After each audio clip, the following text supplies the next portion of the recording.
നമസ്കാരം, ഞാൻ രജനി അഭിലാഷ്. ഇസ്രയേലിൻ്റെ ആക്രമണത്തിന് പിന്നാലെ ശക്തമായ പ്രത്യാക്രമണങ്ങളാണ് ഇറാനും നടത്തിയത്. ലോകത്തിലെ ഏറ്റവും വലിയ പ്രതിരോധ സംവിധാനം എന്ന് വിശേഷിപ്പിക്കുന്ന അയൺ ഡോമിനെ പോലും തകർത്തെറിഞ്ഞായിരുന്നു ഇറാന്റെ ആക്രമണം. എന്താണ് അയൺ ഡോം? അയൺ ഡോമിന് എന്താണ് സംഭവിച്ചത്? വ്യോമാക്രമണങ്ങളെ ചെറുക്കാൻ കഴിവുള്ള ലോകത്തിലെ ഏറ്റവും വലിയ സുരക്ഷാ കവചം എന്ന രീതിയിലാണ് ലോകം അയൺ ഡോമിനെ നോക്കിക്കണ്ടിരുന്നത്. ഒരു രാജ്യത്താകെ പൊതിഞ്ഞു നിൽക്കുന്ന അത്യാവശ്യമായ ആകാശ രക്ഷാ കവചം എന്നാണ് ഇതിനെ അറിയുന്നത്. 2023 ഒക്ടോബർ 7 ഹമാസിന്റെ അപ്രതീക്ഷിത റോക്കറ്റ് ആക്രമണത്തിൽ അല്പം ഒന്ന് പതറിപ്പോയിരുന്നുവെങ്കിലും അത് കേവലം ഒരു നോട്ടപ്പെശകായാണ് ഇസ്രായേൽ കണ്ടിരുന്നത്. എന്നാൽ കഴിഞ്ഞ 2 രാത്രികളിലായി ഇറാൻ ഇസ്രായേൽ നഗരങ്ങളിൽ നടത്തിയ കടന്നാക്രമണം അയൺ ഡോമിന്റെ പ്രകടനത്തെ ചോദ്യം ചെയ്തിരുന്നു. ടെൽ അവീവും ജെറുസലേമും ഉൾപ്പെടുന്ന നഗരങ്ങളിലാണ് അയൺ ഡോമിന്റെ പ്രതിരോധം തകർത്തുകൊണ്ട് മിസൈലുകൾ പതിച്ചത്.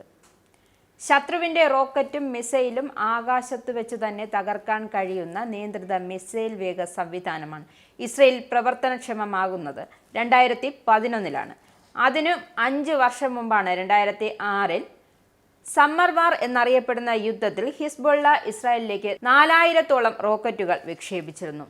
അന്നുണ്ടായ കനത്ത നാശമാണ് റോക്കറ്റ് ആക്രമണത്തെ ചെറുക്കാൻ ഒരു കവചം വേണമെന്ന ആശയം ഉടലെടുത്തത്.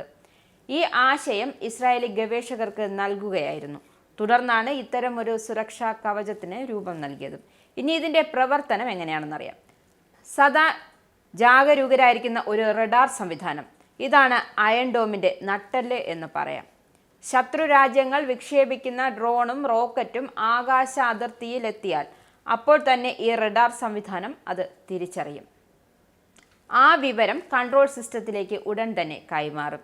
തുടർന്ന് വേഗതയും കാറ്റിന്റെ ഗതിയുമൊക്കെ കണക്കുകൂട്ടിക്കൊണ്ട് കൃത്യമായി റോക്കറ്റിന്റെ യാത്രാപഥം നിർവചിക്കുന്നത് ഈ കൺട്രോൾ യൂണിറ്റാണ്. റോക്കറ്റ് ജനവാസ മേഖലയിലാണോ അതോ ഇനി വിജനമായ സ്ഥലത്താണോ പതിക്കുന്നതെന്ന് ഈ കൺട്രോൾ സിസ്റ്റം ആദ്യം കണ്ടെത്തും. മരുഭൂമി ലക്ഷ്യമാക്കി പോകുന്ന റോക്കറ്റുകളെയും മിസൈലുകളെയും അത് അവഗണിക്കും. തുടർന്ന് ജനവാസ മേഖലയിൽ പതിക്കുന്നവയെ കണ്ടെത്തിക്കഴിഞ്ഞാൽ ആകാശത്തിന്റെ ഏത് ഭാഗത്ത് വെച്ച് അവയെ തകർക്കാൻ കഴിയുമെന്ന് കൃത്യമായി മനസ്സിലാക്കും. അത് തീരുമാനിക്കുമെന്നിട്ട് പ്രതിരോധ മിസൈൽ അയക്കുവാനുള്ള സന്ദേശമുടനെ ലോഞ്ചറിന് കൈമാറും. പിന്നാലെ ലോഞ്ചർ വിക്ഷേപിക്കുന്ന മിസൈൽ തുടർന്ന് ആകാശത്ത് വെച്ച് തന്നെ ശത്രുവിന്റെ റോക്കറ്റ് തകർത്ത് തരിപ്പണമാക്കും. ഇറാന്റെ ആക്രമണത്തെ പൂർണ്ണമായും പ്രതിരോധിക്കാൻ അയൺ ഡോമിന് കഴിയാത്തത് എന്തുകൊണ്ടായിരിക്കാം? 100 കണക്കിന് റോക്കറ്റുകൾ ഒരേ സമയം എത്തിക്കഴിഞ്ഞാൽ അയൺ ഡോം സ്വാഭാവികമായും ആശയക്കുഴപ്പത്തിലേക്ക് പോകും. ഇങ്ങനെയാണ് ഇക്കാര്യത്തിൽ വിദഗ്ധർ നൽകുന്ന ഉത്തരം.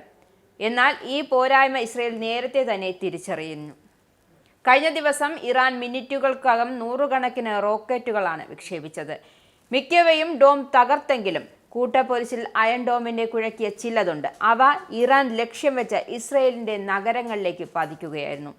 ഈ സമയത്ത് ഓപ്പറേഷൻ സിന്ദൂറിൽ പാകിസ്ഥാനെ അടിയറവ് പറയിച്ച S-400 ഓർക്കാതിരിക്കാനാകില്ല.